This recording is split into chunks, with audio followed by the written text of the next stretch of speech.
Assalamualaikum warahmatullahi wabarakatuh.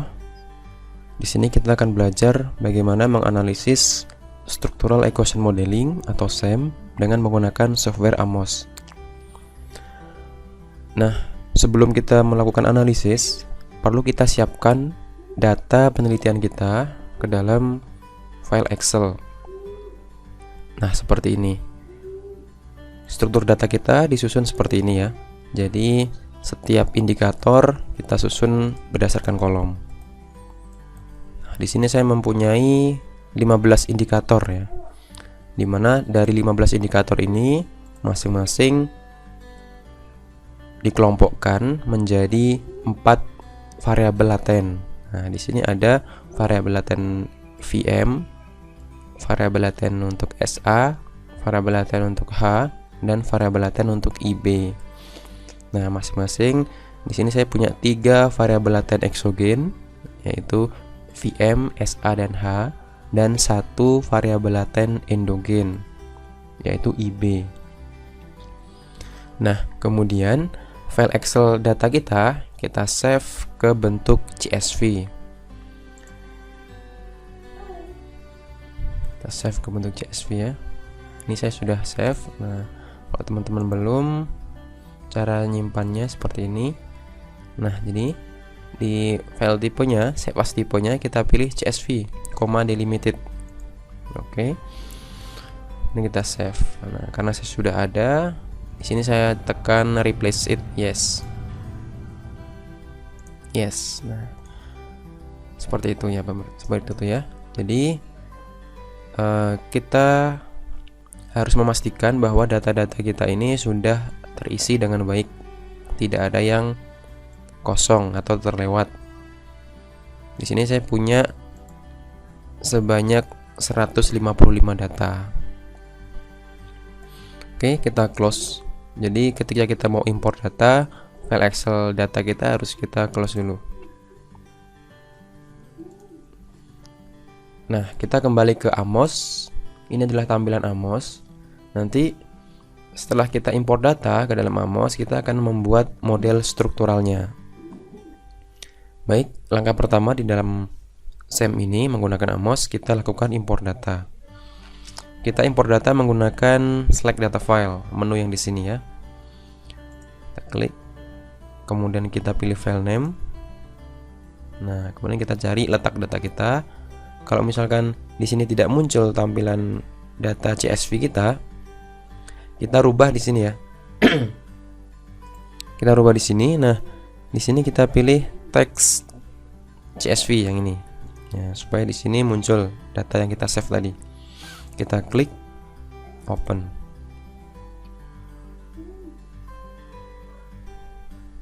Nah, di sini data kita udah terimport dengan baik ya.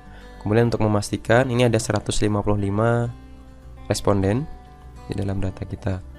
Untuk memastikan kita view data untuk melihat data kita. Nah, ini data kita secara keseluruhan. Kita pastikan tidak ada yang kosong. Oke. Nah, selanjutnya ini tekan OK. Kita akan melakukan pembentukan model strukturalnya. Langkah berikutnya, nah ini kan bentuk layarnya masih dalam bentuk portrait ya. Sedangkan yang saya inginkan nanti melebar atau landscape. Untuk itu saya rubah dulu bentuk tampilannya. Kita pilih di View, Interface Properties. Paper size-nya kita pilih yang landscape. Nah, di sini saya pilih landscape A4. Kemudian apply. Nah, di sini udah berubah ya tampilan dari layarnya. Kemudian kita akan membuat model strukturalnya. Nah, model struktural yang ingin saya buat itu seperti ini.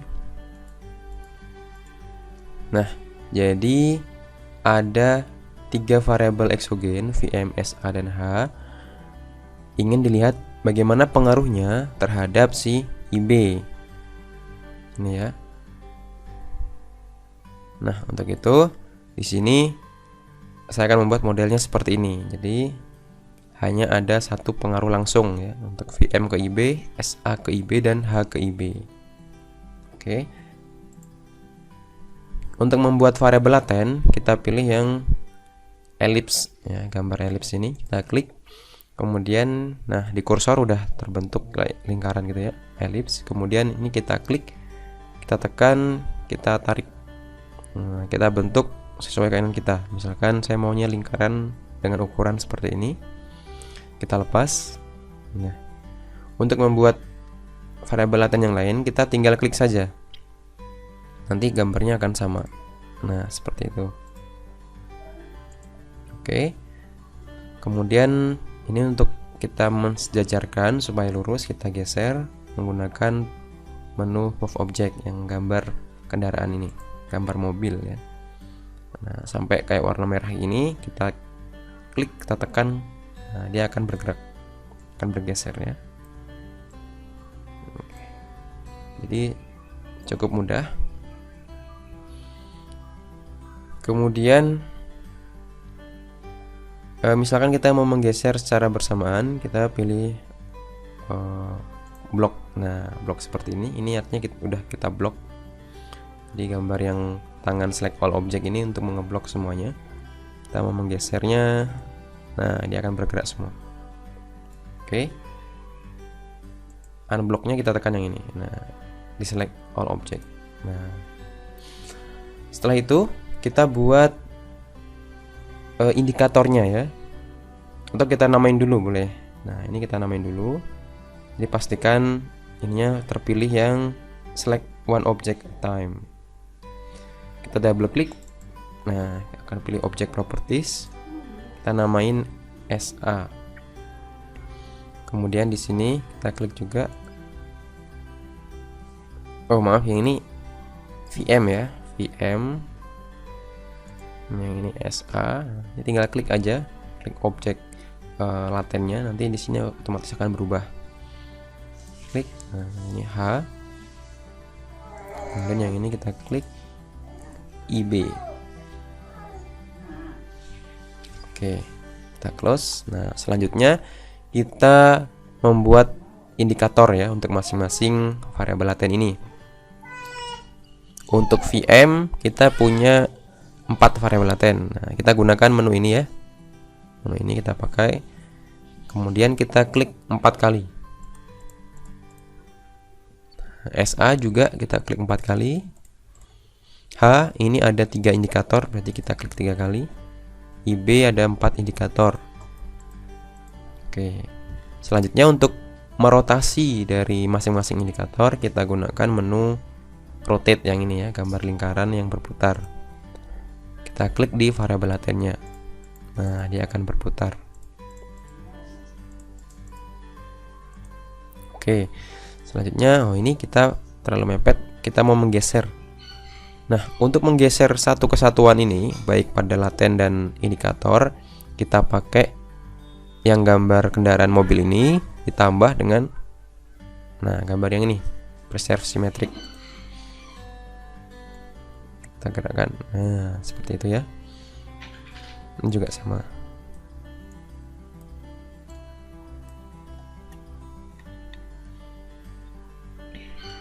Oke.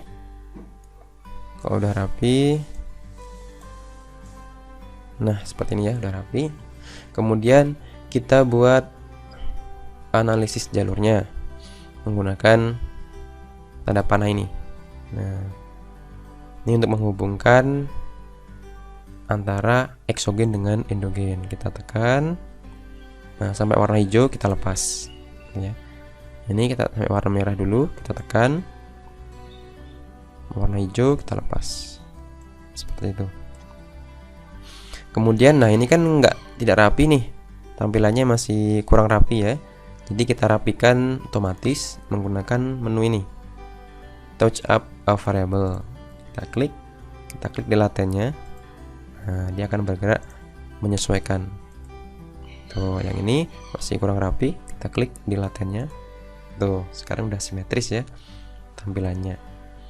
Selanjutnya kita menginputkan variabel indikator ya, masing-masing indikator ke dalam kotak-kotak ini. kita pilih dulu list variable in dataset. Nah, ini muncul list dari variabel-variabel indikator kita.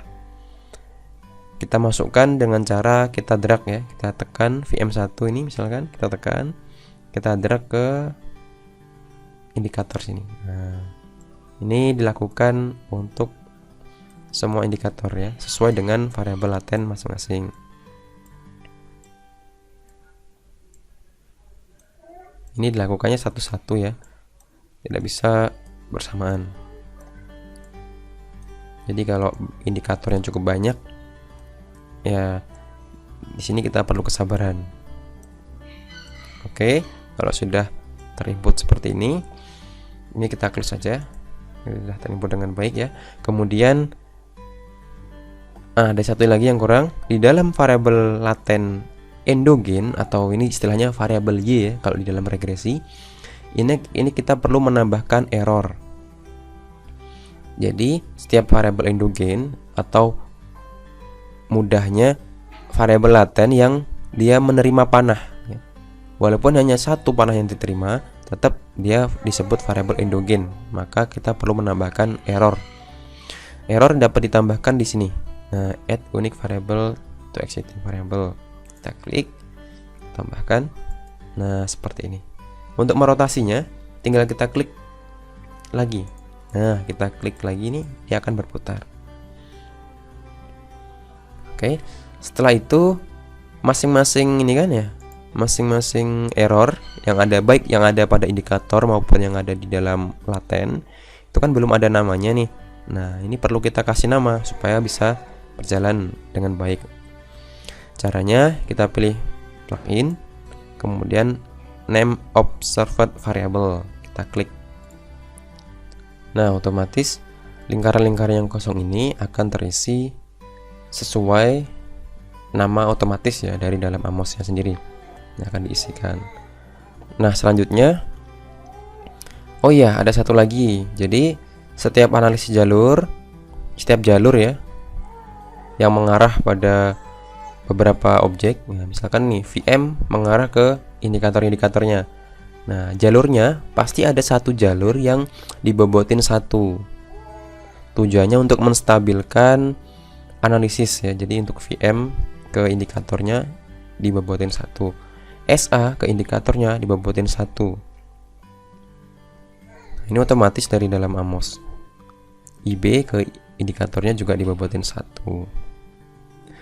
Nah, artinya VM, SA, dan H masuk ke dalam IB ini juga perlu dibobotin satu pembobot ya. Jadi di sini kita tambahkan pembobot satu. Misalkan, nah kita tambahkan, kita pilih ini dulu. Kita double klik ya. Setelah warna merah kita double klik. Nah, oke. Ini kita bobotin satu. Oke, nah seperti ini. Selanjutnya kita langsung lakukan analisis ya, dengan cara klik calculate estimate. Nah, sebelum itu ini pasti nggak bisa ya. Nah, kenapa? Karena kita belum save file yang sudah kita buat. Jadi kita simpan dulu ya. Jadi harus kita save dulu setelah selesai. Kita save, misalkan namanya Sam coba 3. Oke. Nah, setelah kita save baru bisa kita lakukan lagi ya calculate estimate yang ini. Kita klik. Ini kita next saja, process with the analysis ya. Di sini menyarankan bahwa di AMOS itu bisa kita menggunakan korelasi antar variabel eksogen ya. Cuman dia mempertegas saja bahwa kita tidak melakukan korelasi ya, di dalam model kita. Kita next aja.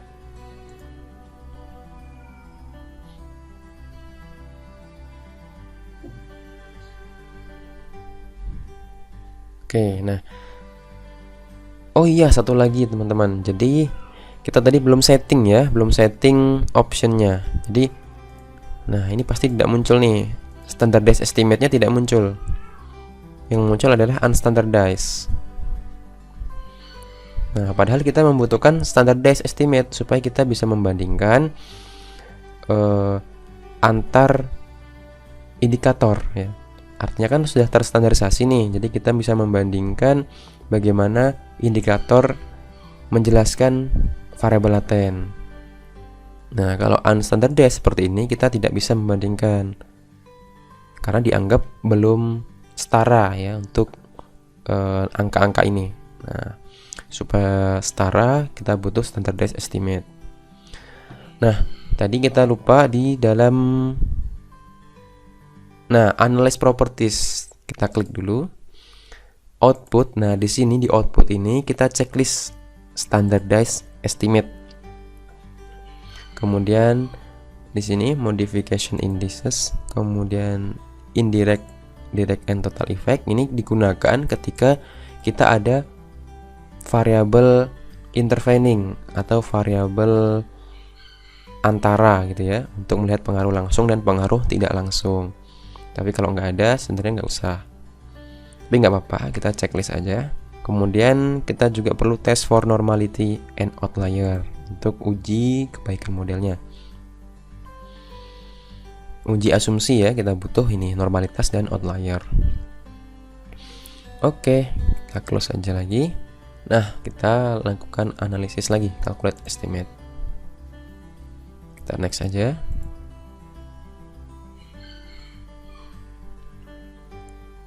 Nah, ini kan belum ada angkanya nih, kita pilih yang ini, view the output path diagram. Nah, kita pilih standardized. Nah, udah ya. Nah, ini adalah nilai-nilai loading factor yang menyatakan seberapa besar kontribusi atau VM masing-masing indikator ini menggambarkan si variabel latennya. Kita bisa anggap valid. Nah, ini bisa menguji kevalidan atau validitas dari indikator. Dikatakan valid jika nilainya di atas, ada yang menyatakan 0,6, ada yang 0,7, ada yang menyatakan 0,5 juga. Nah, karena di sini angka-angka kita cukup rendah ya, kita buat patokan aja 0,5 ya. Jadi kita pakai nilai standar 0,5. Jadi ketika ada loading factor di dalam suatu indikator tersebut nilainya kurang dari 0,5, maka dia kita katakan tidak valid, sehingga kita hapus di dalam model. Untuk melihat secara keseluruhan kita bisa lihat di sini view text untuk melihat output dari hasil analisis kita. Kemudian kita pilih estimate. Nah, untuk melihat loading factor kita pilih standardized regression weight di sini. Kita pilih yang indikator ke laten ya. Ini yang paling atas ini adalah laten ke laten. Ini tidak kita lihat ya. Kita melihatnya indikator ke laten. Di sini ada VM4 ke VM, nilai loading faktornya 0,46 ya. Rendah ya, berarti ini kita hapus ya karena masih di bawah 0,5. Selain itu ada ini H3. H3 nilainya 0,2, 0,23. H2 0,441. Nah, kalau ada dua yang nilainya, dua indikator dalam satu variabel laten yang sama, nilainya di bawah 0,5, maka kita hilangkannya yang paling rendah. Jangan langsung dua-duanya. Kita hilangkan yang paling rendah karena ini nanti bisa saja berubah. Ya, jadi konsepnya di sini kita hilangkan indikator yang loading faktornya kurang dari 0,5, kemudian kita analisis lagi. Kita cek lagi apakah ada yang kurang dari 0,5. Kalau ada, kita drop lagi, kita analisis lagi. Kita lakukan berulang-ulang sampai loading factor atau estimate di sini nilainya di atas 0,5. Baik, langkah pertama berarti kita hilangkan VM4 dan H3. Kita kembali ke model. Nah, VM4 dan H3 ya. Jadi ini kita pilih view the input path diagram untuk mengeditnya. Oke, kita pilih yang ARS object. Nah, VM4 dan H3 kita hapus. Nah, karena VM4 dan H3 kita hapus, maka ada yang hilang nih ya, pembobot satunya hilang di dalam si jalurnya. Nah, untuk itu kita perlu memberikan bobot sendiri. Karena minimal harus ada satu pembobot nih. Satu ya, ini kita pilih aja VM1. Oke. Nah, dia udah ada. Langsung kita pilih lagi yang ini ya, H1. Oke. Selanjutnya kita analisis ulang. Oke.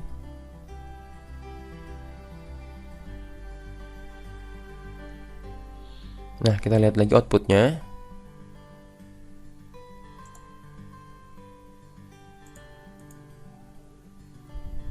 Estimate. Nah, di sini kita bisa melihat, nah, ternyata masih ada lagi nih VM3. VM3 di bawah 0,5 ya. 0,45. Kemudian ada lagi nih H1 ada 4,8. Nih H1 0,48. Nah, karena untuk laten H ini tinggal 2, H1 sama H2, maka untuk H1 0,48 ini tetap kita pertahankan. Jadi tetap kita pertahankan di dalam model, tidak kita drop. Nah, dengan kata lain ini bisa kita bulatkan menjadi 0,5 ya, karena 0,48 cukup dekat dengan 0,5. Dan pertimbangan yang kedua adalah hanya terdapat sisa 2 variabel indikator ya. Jadi kalau kita hilangkan satu, tinggal satu. Jadi hasilnya kurang baik nanti. Jadi tetap kita pertahankan. Tapi nanti akan berpengaruh pada uji reliabilitas. Jadi di uji reliabilitas tetap kita ambil nilai toleransinya yang cukup rendah. Kemudian, nah berarti ini VM3 ini bisa kita drop karena masih cukup jauh dengan 0,5. Berikut yang kedua, indikatornya masih sisa 2 ya. Kalau VM3 kita hapus, masih sisa VM2 dan VM1. Jadi VM3 kita drop. Kembali lagi di sini. Nah, kita pilih silang, ini kita pastikan dulu. Oke, seperti ini ya. Jadi VM sisa 2 indikator, SA dan IB tetap full indikator, IH tinggal 2 indikator. Selanjutnya kita calculate ulang. Ini proses with analysis.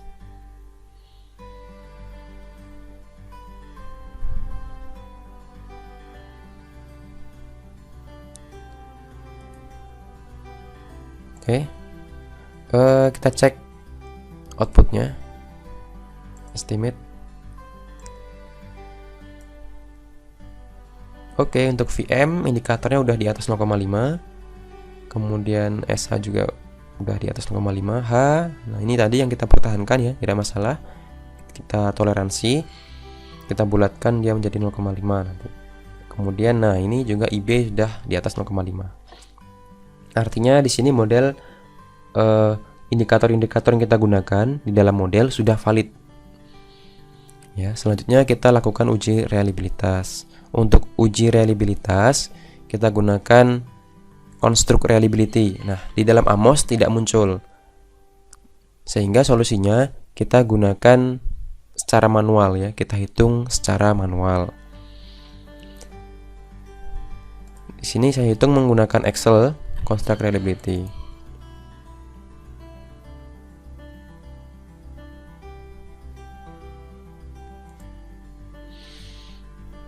Nah, ini kita hitung ya. Jadi cara menghitungnya itu menggunakan rumus seperti ini. Bentar, saya ini dulu. Buka dulu rumusnya.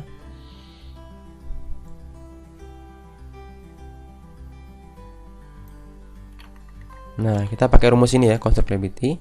Jadi jumlah dari standarisasi loading factor kita jumlahkan dulu nih untuk masing-masing indikator pada satu variabel laten. Setelah itu kita kuadratkan ya, dibagi jumlah standarisasi loading factor yang dikuadratkan ditambah nilai errornya. Error J ya, jumlah dari error J ini kita bisa mencari dengan rumus 1 dikurangi jumlah standarisasi loading factor kuadrat. Nah, oke, langsung saja kita coba di Excel. Jadi langkah pertama kita copy dulu loading faktor untuk masing-masing indikator dalam satu variabel laten. Di VM ini memiliki indikator ini ya, VM1 dan VM2. Loading faktornya kita ambil dari nilai ini, dari nilai yang terstandarisasi. Nah, ini standardized regression weight. Jadi VM1, VM2, ini nilai-nilai ini kita ambil, kita masukkan dalam sini. SA juga sama ya, kita ambil, kita masukkan dalam sini untuk seluruh indikator. Nah, kemudian kita jumlahkan dulu nih masing-masing loading faktornya. VM1 dan VM2 kita jumlah, ketemu 1,273. Dari jumlah ini kita kuadratkan, ketemu 1,62. Oke, setelah itu untuk menghitung error ya, error ini adalah loading faktor kuadrat. Jadi loading faktor kuadrat dijumlahin. Nah, jadi masing-masing loading faktor ini kita kuadratkan, nah, ketemu loading faktor kuadrat. Kemudian untuk mendapatkan error 1 dikurangi loading faktor kuadrat. Nah, jadi 1 dikurangi loading faktor kuadrat yang ini. Kita besar. Nah, ini ya. Jadi ketemu 0,56. Kemudian ini juga 1 dikurangi loading faktor kuadrat untuk VM2. Ketemu 0,62. Setelah itu kita jumlahkan, ketemu 1,18. Nah, CR didapat dari ini ya. 1,62 dibagi 1,62 ditambah 1,18. Rumusnya ini dapatlah CR-nya 0,57. CR di sini harus di atas 0,5. Nah, setelah kita hitung ternyata ada satu variabel yang CR-nya di bawah 0,5, yaitu variabel H. Kenapa dia CR-nya di bawah 0,5? Karena tadi ada uji validitas ya, yang nilainya kurang dari 0,5, yaitu si H1 ini ya, 0,48. Nah, ini bisa berakibat pada uji reliabilitas, sehingga menghasilkan nilai 0,42. Nah, tapi tidak masalah, ini kita tetap pertahankan supaya dia masuk ke dalam model, karena kita ingin melihat nih bagaimana pengaruh H terhadap si IB gitu ya. Baik, setelah kita hitung uji reliabilitas ya melalui nilai konstruk reliability ini. Oke. Setelah itu kita bisa melihat ya, hasil estimasinya ya. Yang pertama kita bisa melihat uji asumsi untuk normalitas. Nah, kita pilih assessment of normality. Nah, di sini kita bisa melihat nilai CR-nya ya. Nilai CR-nya ini pada squiness-nya. Nah, di sini nilai CR ini harus di bawah 2,85 ya. Harus di bawah 2,85 salah. Nah, itu kita bisa membulatkan menjadi 3 plus minus 3. Jadi nilai CR untuk kita bisa menganggap dia normal, nilai CR di dalam squiness berarti yang ini ya. Yang ini harus di antara min 3 sampai 3. Nah, di sini kita bisa melihat nih ada beberapa yang nilai CR-nya di atas min 3 dan 3 ya. Ini di atas min 3, ini juga di atas min 3. Ini juga di atas min 3. Nah, sehingga kita bisa mengatakan nih bahwa untuk normalitas di sini masih belum terpenuhi. Kemudian untuk satu lagi apa? Ya benar, satu lagi adalah outlier. Kita bisa melihatnya di observation farthest from the centroid. Nah, di sini untuk outlier kita harus membandingkan dengan chi-square ya. Chi-square alpha 5% dengan derajat bebas adalah banyaknya indikator. Oke. Nah, di sini kita cari di Excel aja. Jadi kita cari melalui Excel.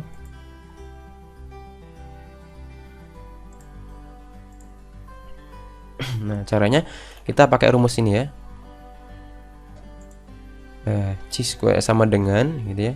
Kalau kita ini sama dengan nah, kita pakai yang chi-square inv RT yang ini. Kemudian probability-nya kita pilih 0,001. Ya, kita pilih yang paling kecil ya, 0,1%. Kemudian degree of freedom-nya kita isikan banyaknya indikator. Variabel indikator awalnya 15, kemudian kita drop 3 ya tadi, sehingga sisanya tinggal 12. Nah, ini hasilnya. Jadi nilai chi-square-nya 32,9. Berarti Mahalanobis D-square ini dikatakan tidak ada outlier ketika nilai-nilainya kurang dari 32,9, ya, kurang dari chi-square. Tapi ternyata ada yang lebih dari 32,9. Nah, ini ya. Ada beberapa sampel atau observasi yang nilainya di atas 32,9. Nah, ini dikatakan terdapat outlier nih pada beberapa responden. Ini urutan respondennya ya. Ada responden ke-63, 102, 7 dan 72. Nah, responden inilah yang mengakibatkan adanya outlier. Nah, ada beberapa solusi untuk mengatasi masalah uji asumsi ini, normalitas dan outlier. Untuk outlier berarti biasanya kita drop nih, atau kita hilangkan observasinya. Jadi observasi yang ada outlier yaitu 63, 102, 7 dan 72 kita hilangkan, kemudian kita analisis ulang. Yang kedua, untuk mengatasi yang normalitas tadi, kita bisa melakukan transformasi data. Ya, langkah pertama menghilangkan outlier, bisa juga jadi outlier yang kita hilangkan itu bisa saja menyebabkan data kita menjadi normal. Kalau masih belum, kita bisa melakukan standarisasi dari data. Kita bisa melakukan istilahnya transformasi data ya, transformasi data. Kemudian langkah ketiga, langkah yang terakhir itu kita bisa melakukan pemodelan.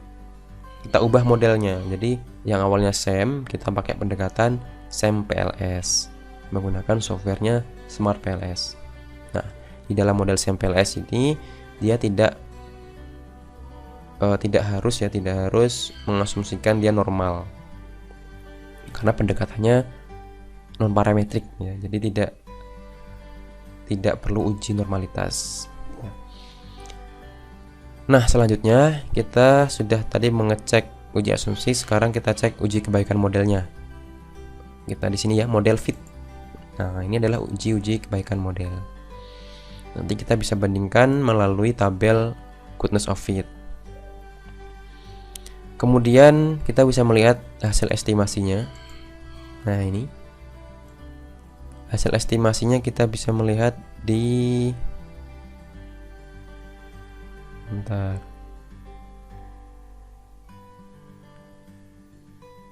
di sini ya. Di sini kita bisa melihat nih. Jadi kita ambil yang ini nanti. Nah, IB berpengaruh terhadap VM ya, kebalik ya. VM berpengaruh terhadap IB sebesar sekian. SA berpengaruh terhadap IB sebesar sekian. Nah, ini nilai koefisiennya. Nah, si H di sini kita bisa melihat nih estimasinya 1. Nah, di sini nggak muncul. Karena apa? Karena tadi kita bobotin 1. Gitu ya. Nah, untuk menghilangkan ini, untuk H ini ya, supaya muncul nilai probabilitiesnya di modelnya kita hapus dulu. Ya.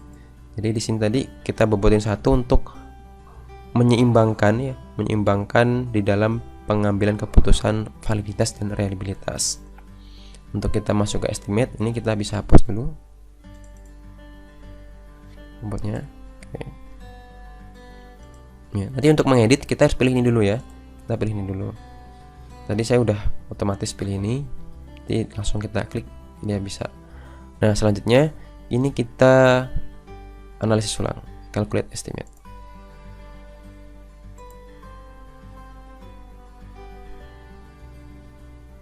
Oke, kita pilih view text, kita cek estimate. Nah, sekarang udah muncul ya. Nah, pengaruhnya ini. Jadi ini kita ambil untuk melihat hipotesis kita, ya, apakah VM berpengaruh signifikan terhadap IB. Kita lihat P value-nya di sini ya. Ini P ini adalah P value. Kita bandingkan dengan alpha 5%. Ternyata dia masih di atas 0,05 ya. Artinya tidak signifikan. VM tidak berpengaruh signifikan terhadap IB. Kemudian SA, apakah berpengaruh signifikan terhadap IB? Iya, karena P value-nya bintang-bintang. Nah, bintang ini artinya kecil banget P value-nya, atau bisa dikatakan dia langsung signifikan. Jadi SA berpengaruh signifikan terhadap IB. H berpengaruh signifikan terhadap IB? Tidak ya. Di sini P value-nya di atas 0,05. Artinya terima 0.